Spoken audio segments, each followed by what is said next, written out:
The only way you can keep this delusion is if other people affirm it to you. Yeah. And the minute they don't, it feels like murder. I just got murdered. To quote, I'll actually quote what you actually wrote in that in the piece on that. You said, to secure people's compliance, people sometimes go so far as to engage in emotional distortion or extortion, threatening to harm themselves or others unless some aspect of self-perception is validated by other people. This insatiable need for other people's affirmation contrasts sharply with the converted psalmist, whose divinely proffered identity leads to an emotional state described in terms of wanting nothing, like a cup that runneth over. Divine identity does not require validation from others and does not insist the entire world align with one's views. Right. That's a powerful statement. That. Hello, everybody, and welcome to this continuing conversation with my friend Dan Ellsworth. Dan, how are you doing today? Good. Well, we are actually continuing a conversation right now, and we're going to be digging into an article that Dan wrote for Public Square magazine. And this particular article, the title is Our Deepening Divide Over Identity. And you specifically were responding. This was written, I believe it was released on September 9th, and this was of 2020. Or I'm sorry, 2021. And it was in response to Elder Holland's talk that he gave at BYU to the admin and faculty of BYU. And it isn't so much responding to him as much as it is responding to the reaction online, especially amongst a lot of Latter-day Saints to his talk. And a lot of people reacted fairly negatively to his talk. And you wrote something that I think is important. And I'll just quote you here directly from the article. It says, "I don't believe it is possible to understand the intent and spirit of Elder Holland's remarks without first understanding in greater depth this core conflict over identity." What did you mean by that? So it's interesting. I had been writing this piece long before Elder Holland's talk. It's such a provocative discussion that, sometimes I just get kind of fatigued, like, oh my gosh, do I really want to talk about this? And why me? But I'd been writing it for a while and consulting with good friends of mine about it. And then after Elder Holland gave his talk, it really laid bare this huge divide in the church over how we see identity, how Elder Holland sees it versus how so many members of the church see it. And honestly, how the world sees it, right? So there have been trends underway in Western civilization for a while now, with regards to identity, and you don't. Gosh, this is one of those things that when we talk about worldview, these are things that we have kind of imbibed through our entertainment. And every Disney princess movie has kind of this expressive individualist view of identity, like, gosh, my family or my culture, they're not letting me be who I really am, so I need to be who I really am, and then show them, and then they'll come around and celebrate me, right? Kind of this idea of authenticity. Yeah, authenticity. And it used to be that identity was primarily rooted in our faith and our family and our community, right? Nowadays, with the advent of the internet and social media, and also identity politics, reaching kind of a fever pitch, people don't form their identity in that way anymore. Or if they do, they might say, oh, you know, you have a lot of people saying, I'm a Mormon, right? Instead of a member of the Church of Jesus Christ of Latter-day Saints. When you say Mormon, that can mean anything as far as what you believe. You don't have to believe in the teachings of the church to be a Mormon. A Mormon can be a Satanist. It's a description of heritage, right? And but heritage is a more powerful marker of identity for a lot of members of the church, unfortunately, than actual beliefs. Beliefs about God and our relationship to God and other people's relationship to God, right? So, and I've noticed that especially in certain really highly LDS communities, especially places like Utah. I'm currently living in Arizona, and there are areas where there is this. Once it becomes it's kind of like, you know, I love my Catholic friends, but there's a lot of Catholics out there that Catholic is less about what the beliefs of the Catholic faith and more just about, well, we're Catholic because we're Catholic. That's just what we are. This is my religious heritage, right? Yep. It's your tradition. Even the language begins to talk not about my belief system, but about my tradition that I'm a part of. This is what I inherited. It's what we do. And it actually means nothing about what you really believe. And there are a lot of members of the church who have adopted that kind of frame of reference. Like whatever anybody wants to believe is fine. We're all Mormon, right? It's all just kind of this common heritage, whatever. Isn't there? I don't know if it's Sunstone's motto or some group that there's more than one way to Mormon. One way to Mormon. And honestly, it makes my skin crawl because the goal is not to Mormon. Mormon isn't a verb. Exactly. And it's not even remotely the vision of the restoration that Joseph Smith and others had, developing a heritage identity that is not at all tied to anything that we believe. That is insane. I always kind of say there may be more than one way to Mormon, but there's only one way to be a Latter-day Saint. Right. You can Mormon, like I said, you can be a Satanist and be a Mormon, and that's just fine, right? I don't care how many ways there are to Mormon. I want to be, you know, a faithful and believing member of the church. Well, and this goes one quick thing. We've been talking about identity here, and I think something that is important, or a question may come up because as we're talking about is what is identity? You know, when we're talking about identity, I have some thoughts on that, but I wanted to first ask you that question to see kind of what do you mean when you're talking about identity? So if you were transported to an alien world and you were standing before some aliens that somehow spoke English and they said, "Who and what are you?" How would you answer that?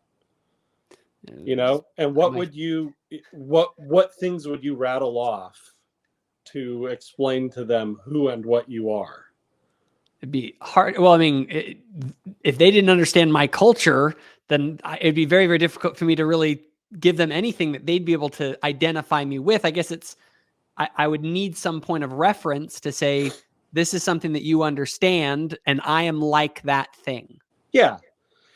So another example, I mean, going to scripture in the Book of Mormon, when Alma the Younger and the sons of Mosiah go on their missionary journey, and then we start seeing Ammon having some success in his missionary work, and he's brought before the king, and they're starting at square one. It's almost like transported to an alien world, right?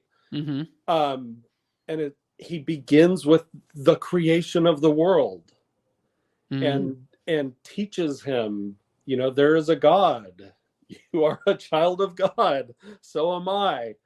And it's like, whoa, okay. You know, he's starting at the very most foundational facts of our existence, that there is a creator God, and we are children of that creator God.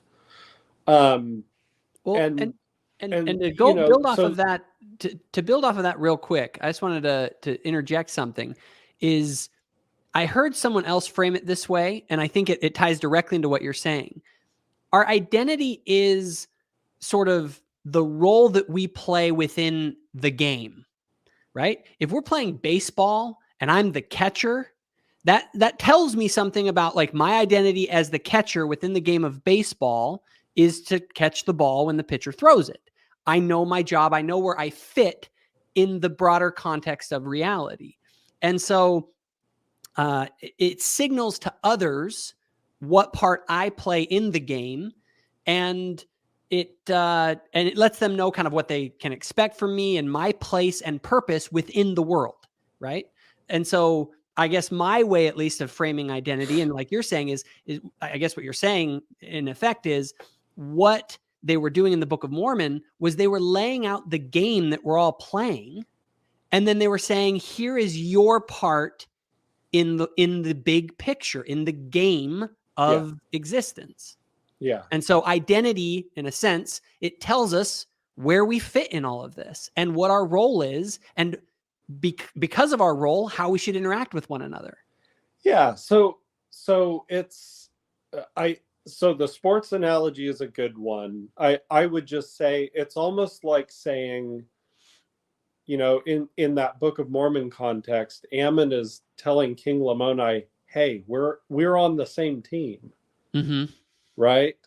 Yeah. The team has an owner. We play for this owner. Did you know that we're on the same team? Yep. Oh my gosh, I've grown up hating you my whole life, wanting to kill you, and you're telling me we're on the same team? Yeah. You know, it was a huge transition in how he thought of identity, and it's right there in the scriptures. There's a liberal theologian named Richard Rohr, and he drives a lot of people crazy. Sometimes he drives me crazy too. But sometimes he says things that are really that I really like. And he calls Christianity an identity transplant. Like whatever your identity was before, when you have an experience with God and you know, a conversion experience, it's an identity transplant. However you regarded yourself before, it pales in comparison to this new identity. Yeah, that's an interesting way of putting it, because think about it. We're to be born again. Yeah. We're to take upon ourselves the name of Christ. Yep. I mean, if these are all statements about identity. Yep. Well, one thing you said in your article that I really liked was you said this, and I'll just quote from it directly. Without a grounding in Christianity, our common understanding of God as heavenly parent and humanity as a family have been replaced by atomized rival identities based in politics, nationalism, gender theory, marginalization narratives, sexual orientation, and other aspects of human existence. Any attempt to impose any form of order or boundaries, no matter how loving the motive, will feel like an act of hate. So now, quick thing on that. Isn't it oppressive to impose our notion of someone's identity on them if they identify some other way? It cannot be received as anything other than oppressive if they have that worldview, that view of identity. If someone has made something into their identity, and what I mean by that is, and I said this in the article, is if you say, okay, this is who I really am, you people need to accept me for who I am, and this is it. And you know, you rattle off your sexual orientation or your race or your heritage. You know, I live in Charlottesville, Virginia, and we have white Southerners here for whom identity is about Confederate heritage. And if you do not honor that identity, then it feels like hate to them. They feel kind of, gosh, how do I say it? They feel disrespected. They feel marginalized. And so that explains a lot of the tension, in some of these places where we have these conflicting identities kind of in the same geographic location. And that and it's funny because I would say that's at the root of so much of conflict in human history is people begin to identify with a group Yeah. and they say, look, my group against your group, we're not on the same team anymore. Right. We're not on the same team. And if we're not on the same team, we're competing for resources. You're my enemy. Yeah. It's a zero-sum power struggle. And that's a really, but isn't that the human default? Tribal identity and conflict? Right. It is. It actually is. And I tried to get this across in that piece is this is the natural order of things. It's the natural way things go is entropy. It's disorder and chaos. And identity is an area where if there is not some order that people look to in terms of shaping their thinking and shaping their perceptions, then you're just going to have chaos, which is what we have nowadays. We have, well, that's in American society, we're just kind of showcasing it for the world, what identity conflict looks like, just rival conflicting, groups and based on whatever, right? Well, what do you think though about those who might say something like, society is ultimately atomized groups, socially constructed groups that are battling for power, essentially, and the best way to deal with that is to create equity and to dispense with the power dynamics or power imbalances and to try in every turn to create more equity by eliminating power disparities that exist within the social order. What would you say to that world? Because in some sense, that is them trying to impose a new order on society, which says, look, let's make everything equal in terms of power in this broader sort of Foucaultian sense. So it doesn't that sounds like a question that's not related to identity, but it actually is becoming related to identity.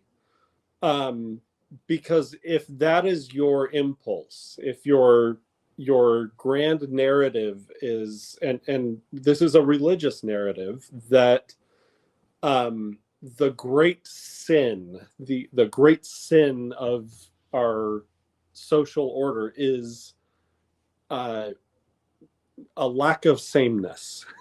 People say inequity, but I say lack of sameness. It's people having different things, people having different access to resources and stuff like that. If that is what constitutes, the great foundational sin of the world, then you are you're going to try to remedy that, and that becomes kind of your new religion, which is what the contemporary progressive social justice is trying to do. Where it becomes kind of not just confusing, but frankly bizarre, is when you apply progressive notions of identity and intersectionality to that.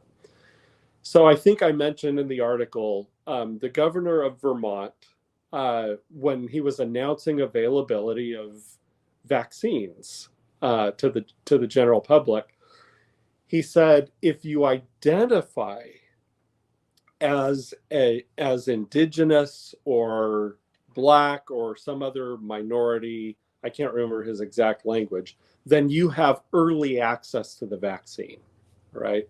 So in Vermont, they're what they're doing is they're saying, hey, there are historical inequities where white people have had these privileges and a greater access to resources and stuff like that. So we're going to try to address that with every public policy decision, including vaccination, right? Mm-hmm. So he's saying if you identify as indigenous, okay, so I can be pasty white, English heritage, Scandinavian, but if I identify as indigenous or black, then I get early access to this vaccine in the name of equity. And if you think that is outlandish, there's a Netflix show called The Rachel Divide, and it's about the story of Rachel Dolezal, who, she was like the head of the Spokane chapter of the NAACP in Washington State. And she was confronted at one point by a reporter, and they show this in this Netflix movie, and you just cringe. She's confronted by a reporter who says, "Are you black?" And she's stunned because nobody has asked her that before. Mm-hmm. And he says, "Are your parents white?" And it sets off, the whole movie is about this. Can you just identify into whatever you want? Can I just say, like, where are the boundaries? Yeah. Can I say I'm a Native American? Like, Elizabeth Warren did. And she pointed to like some maybe possibly existence of some tiny thread of indigenous blood in her bloodline somewhere that's totally even questionable, right? Which is just, I mean, this whole idea is crazy. I mean, in my mind, it's like we're getting back to like what, blood tests to like figure out you have one drop of blood. That means we use this in the past for very nefarious purposes. Yeah. I don't see us going back to this hyper focus on race, sexuality, and all these other things. But you're pointing out is that within that very movement, there's a problem of definition of groups. If groups are socially constructed, if your identity is just a mere social construction that is not determined by any outside order, but that is just determined by your own inner feelings. Yeah, that's it. Like, well, then my identity is, what's funny though, is at that level, it comes down to you're an individual. Like, everyone is their own identity. Everyone is a unique individual, which is actually kind of funny because to some extent, is that not sort of the Western tradition, is to say ultimately we are individuals, but we also fit into a broader context and story. But there are social incentives to identify with marginalized groups. Yes. So if you go to school and your classmate who declares such and such marginalized identity is showered with praise and affirmation and attention and love by, people online and in the community and stuff, there's social incentives for you to do the same.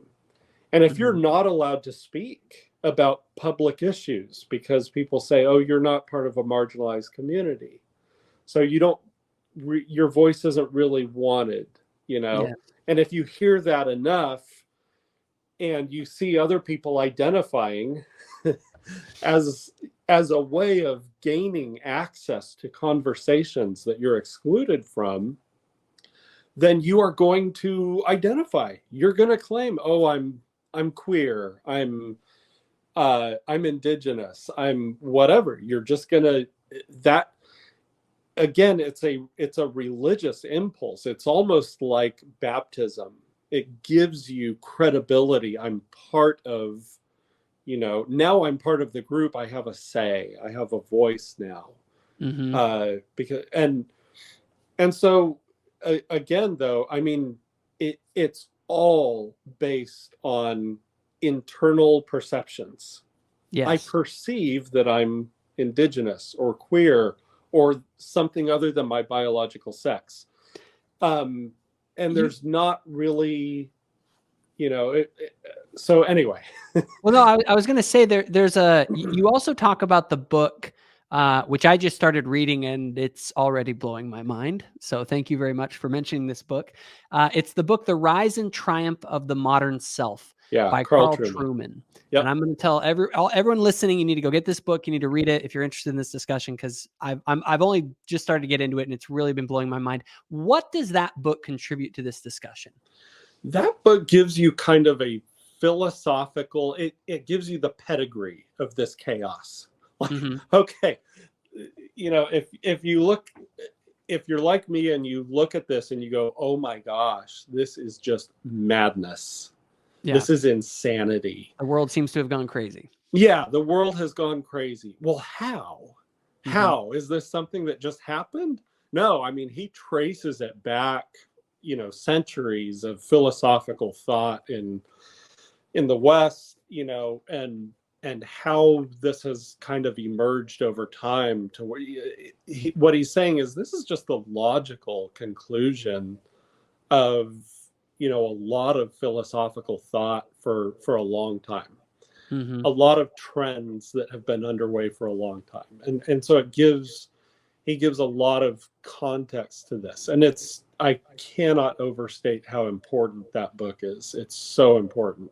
Yeah. If you want to understand what's happening. There was a part that I recently read that really was enlightening to me. He talked about the way that human identity has changed over time, where the prioritization of what kind of social identity was based off of. Historically, if you go back to maybe the classical period, it was the polis, it was the political man. Your identity was based in your position within the political order of, ancient Greece. Yeah. And then he goes on to, later on within maybe the medieval period, it was very much based around your religious identity, Yeah. And if you go to Europe and you look at those cathedrals, those people really took their religious identities very seriously, and they killed a lot of people because of their religious identities. Right.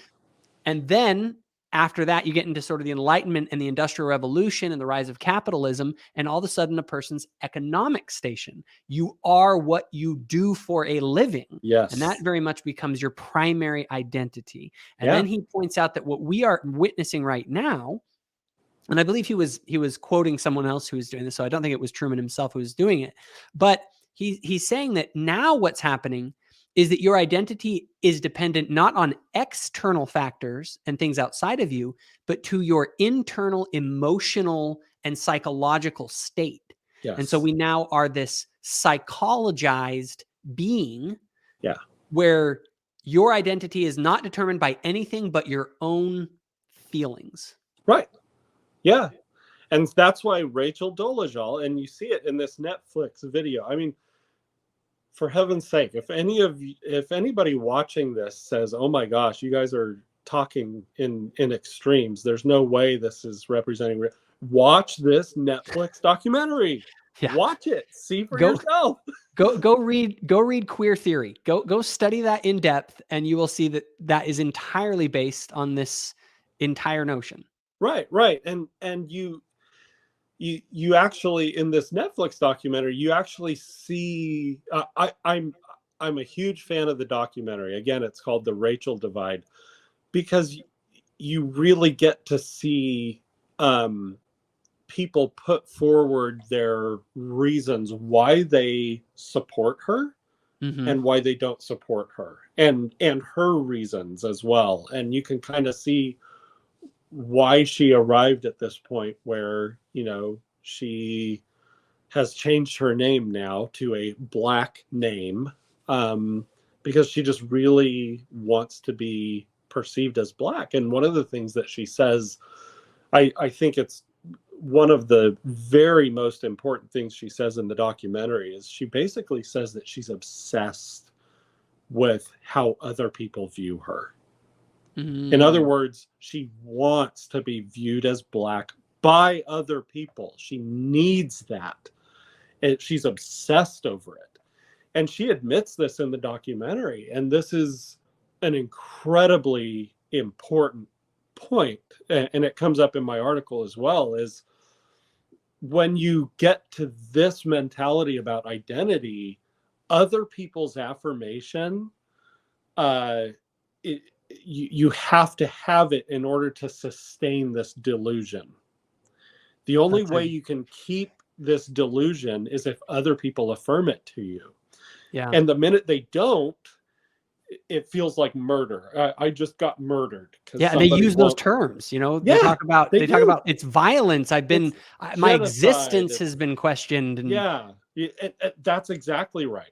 And somebody just, somebody won't affirm that I'm indigenous. Oh my gosh, they just killed me. They just stuck a dagger in me. They murdered me, right? So to quote, I'll actually quote what you actually wrote in that in the piece on that. You said, to secure people's compliance, people sometimes go so far as to engage in emotional distortion or extortion, threatening to harm themselves or others unless some aspect of self-perception is validated by other people. This insatiable need for other people's affirmation contrasts sharply with the converted psalmist, whose divinely proffered identity leads to an emotional state described in terms of wanting nothing, like a cup that runneth over. Divine identity does not require validation from others and does not insist the entire world align with one's views. Right. That's a powerful statement. That's kind of the core of the difference here. Like, when people say Latter-day Saints are not Christian, I'm a little bit irritated, but I don't feel like I got murdered, right? Because I know for myself, I don't need anybody else to tell me I'm Christian. I have my own personal experience with Christ. If I walk through Walmart shopping and everybody says, you're not a Christian, you're not a Christian, you're not a Christian, I don't care. You may as well say I'm a Toyota, right? As far as how seriously I'm going to take you, because I know who I am. I know my Christian identity. I know my personal experience with Christ. It does not matter at all what anybody says about it, right? Yeah. I don't care how, and so I'm not fragile as a result, because my identity, my Christian identity is based in experience. It's based in reality. It doesn't need affirming by the rest of the world. So in the article, you say this, and I want to know why you said this. You said, our true identity is never discovered. It's only remembered. I think that's an interesting thing to say. Yeah.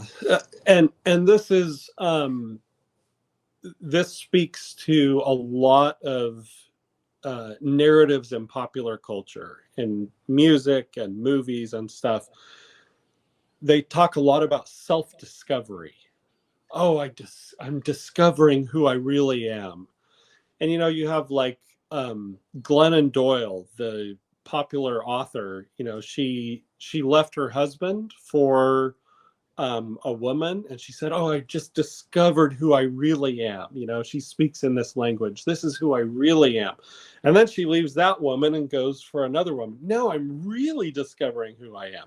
And so you have people engaging in these behaviors and calling it self-discovery by doing XYZ.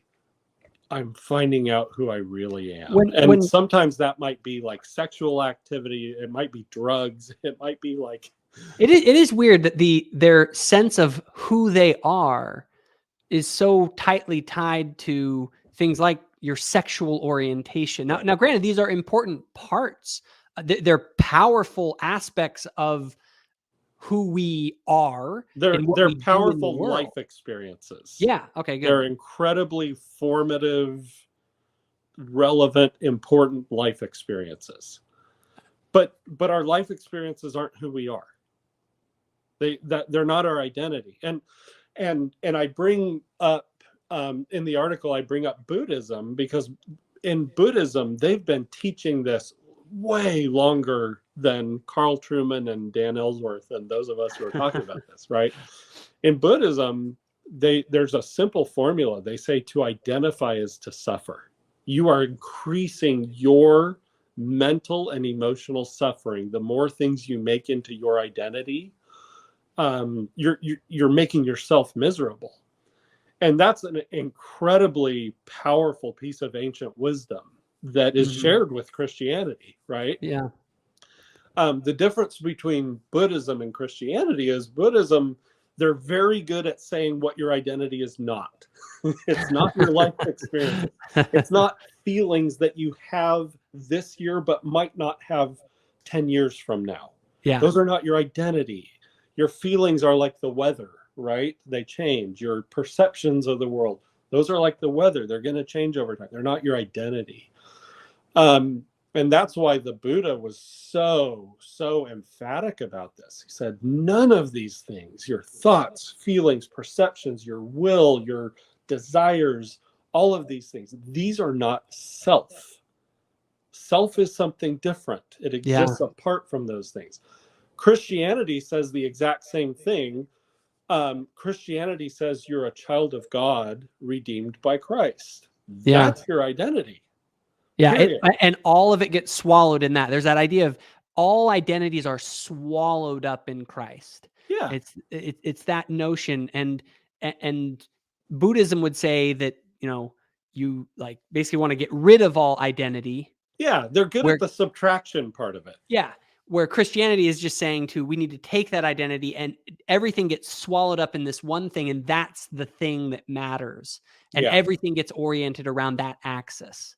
Yeah, and this is why, for anybody who has kind of imbibed modern notions of identity through movies and music and stuff, I honestly do recommend that people study some Buddhism and also study Christianity, because Buddhism will help you like peel away the lies you've been told. It's incredibly effective at that.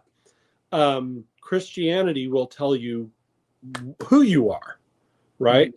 Buddhism is good at telling you you are not that, and Christianity is good at telling you you are that. Christianity or Buddhism tears down all the garbage, and then Christianity puts the right foundation back in there that you build off. That's it.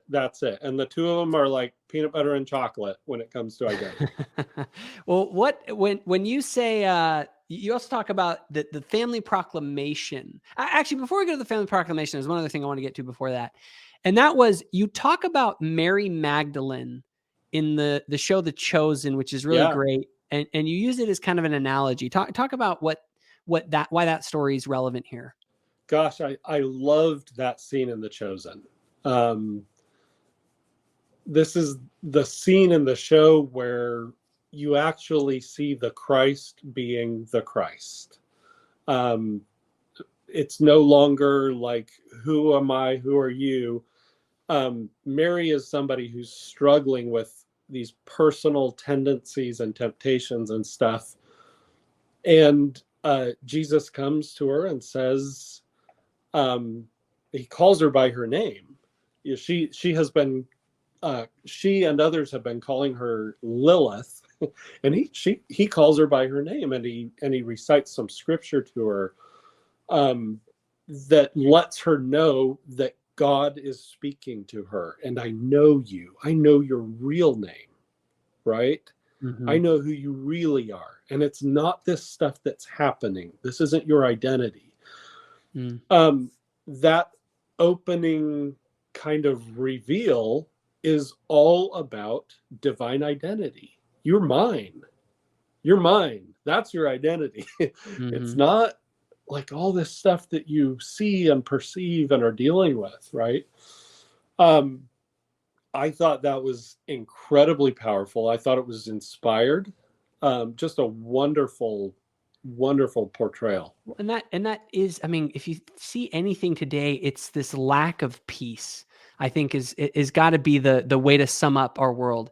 The Western world is just agitated as we go through this. I basically say we're in the midst of a civilizational identity crisis. Yeah. And as we go through this, we are so conflicted, and there's so much going around. and that's why I kind of go back to this thing that you had said about the psalmist, this idea of wanting nothing. Yeah. This idea of Buddhism, of being at peace. Yeah. And that only comes when you're able to strip away all of these transitory, temporal sort of life experiences and root yourself in something deeper. Yeah. My daughter and I, we talk about popular culture a lot. And she brings up from time to time, different people who are like pop stars, and there's a pop star, and I can't remember her name right now. I don't know why I can't remember her name, but she recently came out as non-binary. Okay. And so she declares this non-binary gender identity. And she has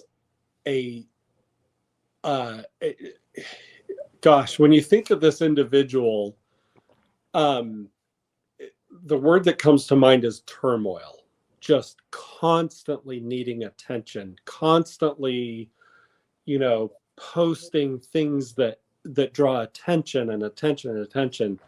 And so now there's this declaration of, oh, I'm non-binary. And, and then boom, this massive outpouring of, oh, look at your courage. So Thank brave. you for,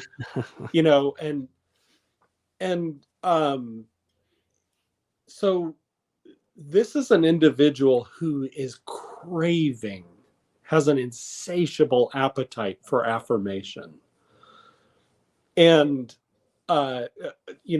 I use the phrase bottomless pit. And I think honestly, this is actually Satan's influence on the world, is to create insecure, needy people who crave, right? Mm-hmm. Instead of being at peace. Yeah. And I really recommend that people, when you look at popular culture and politics and stuff, and you're just like, oh my gosh, this chaos, right? And look at all these train wreck human beings who are dominating the conversation nowadays. Go read Psalm 23. The Lord is my shepherd. I want for nothing. He leads me beside the still waters. I walk in green pastures. Though I walk through the valley of the shadow of death, I'm not afraid of anything because you're with me. Yeah. My cup runneth over. Like, it's such a contrast in Psalm 23. And it's also, language like that is found in other scriptures as well. I was about to say, it's, I mean, you talk about the firm foundation, the building upon the rock, the peace that transcendeth understanding, peace I give you, not like the world giveth. Yeah. It's everywhere. And it's sort of like, it's right there in the scriptures telling us that, look, if you want peace, which is not what we see now, if you want inner peace, you have to strip away all the rest of it. Yeah. Yeah. You cannot, these notions of identity that we are, honestly, so many people in the church are now kind of adopting from the world. They are honestly a recipe for inner turmoil, torment, craving, neediness, insecurity, conflict. They minimize our ability to connect with other people and have, healthy human connection. And that's why, people whose identities are wrapped up in these ephemeral, transitory life experiences, they're just miserable. Well, absolutely miserable. Even if it's not just transitory life experiences, I tend to, looking at a bigger picture just of society generally, this idea of us being on the same team is so huge. Yeah. It is the Christian message. Yeah. You are children of God. Yeah. And that immediately puts us all in the same identity and all as brothers and sisters. And that is so radical, historically speaking. Yeah. Historically, the world was, you are not on my team. And the great triumph of the West's peace and prosperity and the liberal order that was created out of that was based on this idea that, as it says in the Declaration of Independence, all men are created equal. Now, obviously, we didn't always live up to that standard, but that standard is saying that we all are on the same team. Yeah. Yeah. And when you remove that, where do we go back to? We don't, we just are stepping back into the hellscape of history. Yeah, absolutely. Absolutely. So it's like walking out on the field to play the game. And during the game, you're figuring out what team you're on, play by play, and looking at other players and, oh, they're switching jerseys, and, oh, I need that jersey. I need that jersey. And then you want people around you to say, no, you're on our team. You're on our team. Right. And so it's just chaos and conflict, and you're never settled. And and nowadays, with intersectionality and critical theory entering into the mix, now it's looking around and saying, okay, because this person is wearing this jersey, they have more power than I do. And so I need to it frames the whole exactly. It frames the whole conversation in power dynamics. Everything is power. I can't think of anything more dangerous than to say, hey, let's divide everybody up into different teams, and now let's talk about all the power and differences and fight with each other for power. Right. Like, to create equity. But it's like, no, people are going to fight to hold power, because that's what human nature does. And if you think that we're all just going to equalize power, the one who is controlling the power dynamics is the one who actually has the power. And generally that's the state, but that's kind of all a separate issue. But it comes back down to identity differences. Yeah, absolutely. Absolutely. And some of these impulses are well-intentioned. People see injustices in society, which there are. And like, it's kind of a normal human instinct to say, okay, injustices are defined by relative, socioeconomic status or resources and stuff like that. And those are, that's kind of a normal human instinct that goes back to childhood. Well, and that it's not fair also that those people have more than me, right? You're right. But I think that ultimately there have been obviously historical injustices, but identifying what is actually an injustice and what might be self-inflicted or whatever. I mean, a lot of these things are very complicated topics. And I think it gets swept up in this very simplistic narrative. But if we're building Zion, which is the ideal society, in the ideal society, our identities are swallowed up in Christ, and there is, as they say, no manner of ites. Right. Why are there no manner of ites? Because everyone says my primary identity is a child of God. And that is the glue that holds the whole structure together. Yeah. If I walk in my church doors, and that is that's my governing perception of myself and everybody around me, I can walk in and say, who can I bless today? Who can I help today? What can I do today here at church to lift somebody? And that can be my, kind of energizing question. And I'll have a great experience at church every single week, right? Now, if I walk into church and say, I need to analyze this group of people around me for power imbalances, and say, okay, who are in which intersectional categories, and so who has more power than other people, and I need to fight for those who are in these categories and fight against people who are in these categories. And we just need to fight, right? To remedy those. And we need to, if some people is not willing to acknowledge their power, advantage, then we need to tear them down. We need to take them down a peg and humiliate them. And that's basically the Maoist, and I would argue the Satanic way of, implementing social justice. It's the Well, Satanic view. and that is, and I think the key issue happens there when identity is not individual, Right. but it's group. Yeah. And it's done at a level of group analysis. Because when I go into the church and I say, I want to bless someone, I look at the individual circumstances of an individual person's life. Yeah. As we talk about in the church, the principle of ministering to the one, right? Yeah. That's the Savior's way. And we build Zion from the inside out, from the bottom up. We don't create social systems that make everything work. We transform individuals who there's no need for any external control or systems, because we all naturally care for one another because we're full of the love of Christ. Right. And that is just who we are. I mean, at our most fundamental level, that's the way we see ourselves and we see everyone else. Yep. It's a really powerful and radical idea in human history. Yeah, it is. And it's going to become even more countercultural as time goes on. Western civilization is imploding right now.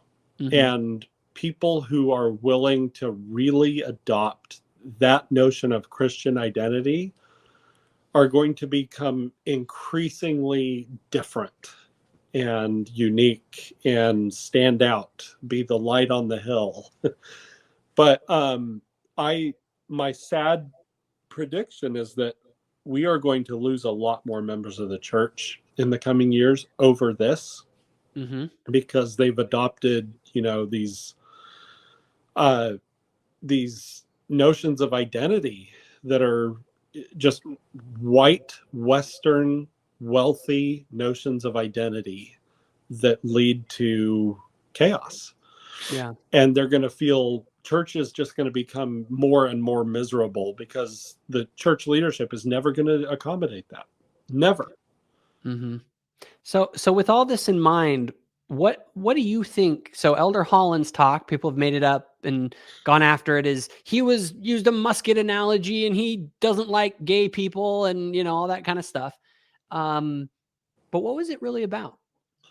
So Elder Holland's talk, obviously it caused a lot of consternation. What that talk was doing was affirming BYU's identity. Mm-hmm. BYU is a unique institution with a specific identity, and its identity is, an academic institution infused with the restored gospel, and including the restored gospel's notions of identity, the restored gospel's teachings on gender and sexuality, on the family, and all of these other things. And BYU has never, ever, ever been understood by its board of trustees to be anything other than that. Mm-hmm. But we have, some members of the BYU community, and I mean some students, some faculty, some alumni who have envisioned a different identity for BYU, wanting it to look more like UCLA, wanting it to look more like, any number of more liberal schools. And there's immense pressure, I imagine, to be, because one of the things I've learned about academic institutions is they're so much built on social reputation.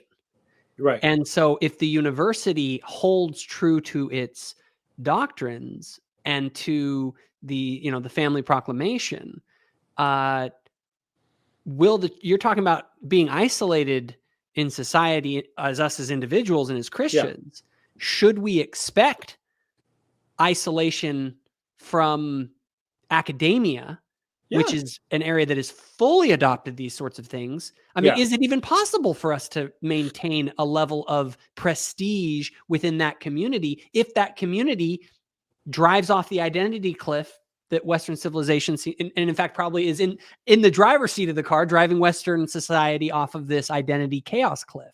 Yeah, absolutely. And so Elder Holland was saying, BYU as we are doing it doesn't have to exist. We have the purse strings. We have, we can make decisions about funding, and we're willing to do make really hard decisions if BYU is straying from its divinely ordained identity. Now, if you don't believe that BYU has that divinely ordained identity to be an academic institution tasked with, infusing academic study with the restored gospel, if you don't believe that, and you believe that BYU is something different or should be something different, man, every once in a while, a member of the board of trustees is going to come and give a talk, and it's going to shatter your whole world. It's going to just devastate you because you have gone in this direction and the board of trustees has stayed firmly in the direction they've always been going, right? But if your perception of BYU has diverged and you envision a different identity, institutional identity for BYU, then man, these talks from the board of trustees that come around from time to time are going to be brutal, and it's not their fault. Yeah. They are consistent. Yes. They are the ones who are authorized and ordained to proclaim BYU's identity and the strategy for maintaining that identity. Absolutely. It's them. It's not us. Yes. So, and I agree 100%. And I think as people struggle with these notions of identity and these experiences that people have, I often wonder, what is their alternative identity? If identity is not determined by God and by some higher power, and we are just animals in the world, sentient creatures that have all these emotional experiences, then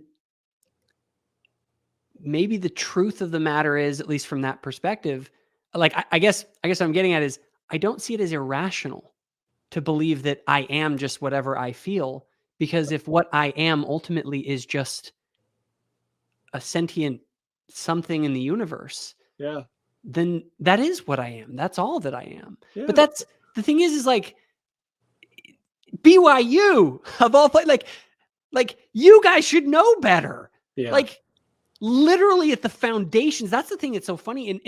We talked about kind of our faith journeys in the previous video.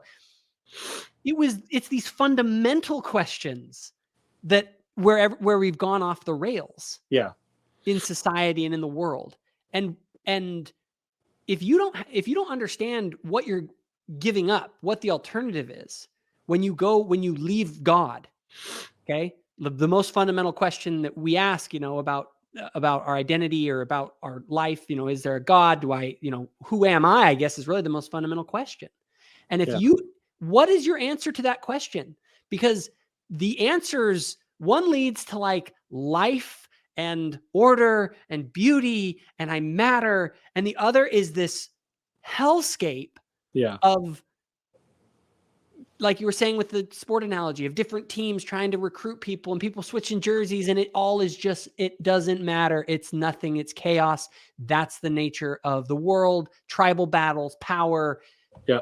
We've lost God, and that in the West. And this is the result. And so the question you ask is an interesting one. Like, if you don't hold the view that we are talking about of, child of God being your core identity, then what's the alternative? Well, a lot of people who are kind of dissenters within the church right now on gender and sexuality, and even other issues like even vaccination and other issues, are saying, wait a minute, I am a child of God, and I am XYZ, whether that's, name your identity construct. Mm-hmm. And because I am that, God is that. Right? So they kind of reverse it and say, whatever I am, God is. and we call that creating God in our own image, right? Yeah. So that is why I say identity has to be remembered. It has to be communicated by God. And God's servants, God's ordained servants, can facilitate that by giving us kind of a revelatory view of our identity as children of God. And but ultimately, each of us has to go there individually and come to that remembrance of who we are. And a lot of that happens in our service to other people. When Jesus said, lose your life and you'll find it, when you are forgetting about yourself and you're actually working for the benefit of other people, you start to see things about yourself that feel like memories, like long ago. Oh my gosh. Wow. I'm realizing that I have this dimension to my character, this dimension to my spirituality, and it feels like eternal. It feels ancient and eternal, older than anything I've ever experienced. And that's discovering your true identity. That's what Jesus was talking about. And as you go through that, you need less and less of other people's validation. You don't need their validation. You don't need their affirmation. You don't need them to say or do anything. Whatever they think doesn't matter. Yeah. Because you know for yourself. Your identity is transcendent at that point. Right. Your identity is not rooted in anything temporal. It's right. rooted in something beyond that. And I think so. The Family Proclamation obviously is at the center of a lot of this conflict, and the Family Proclamation is a bold statement of our identity and purpose. Absolutely. It basically frames the game. It says, oh, you're a child of God? And people say, well, I'm a child of God, and because of that X, Y, Z and the other, and I can kind of do whatever I want. The Family Proclamation says, no, that's false. Yeah. You are a child of God, and here is the game that we're playing. And this is where you fit into that game as a male, as a female, and this is what the plan is. But the thing is that to undermine the Family Proclamation is to undermine the plan. Yeah. It's to, I mean, anyone who says, like, you get a lot of people that are kind of like, oh, the Family Proclamation, it's just kind of like, it's kind of a policy statement, it's not like there's nothing in the Family Proclamation that isn't affirmed in Scripture, essentially. Right. This is all, in fact, that was kind of the thing. A lot of people felt it was unremarkable. I remember when I heard it, and a lot of us was kind of like, that's the big proclamation. Like, right. we know. Yeah. And I said this in my article, like when it came out, we were arguing about, okay, what does the word preside mean? Yeah, that was the whole thing. That's like the point of discussion. Okay, what exactly does it mean to preside? Does that mean we vote or we like do rock, paper, scissors as husband and wife in our house to make decisions? Or does it mean that the husband, puts his foot down and whatever, and we had those kinds of discussions. And oh my gosh, like we were thinking so small. Like this question, this foundational core assertion of identity, and that God is male and female. And so we are male and female. We have heavenly parents, right? That went right over our heads in 1995. Now it's the central controversy, maybe in the church, but certainly in the world. The central controversy is like, what does it mean that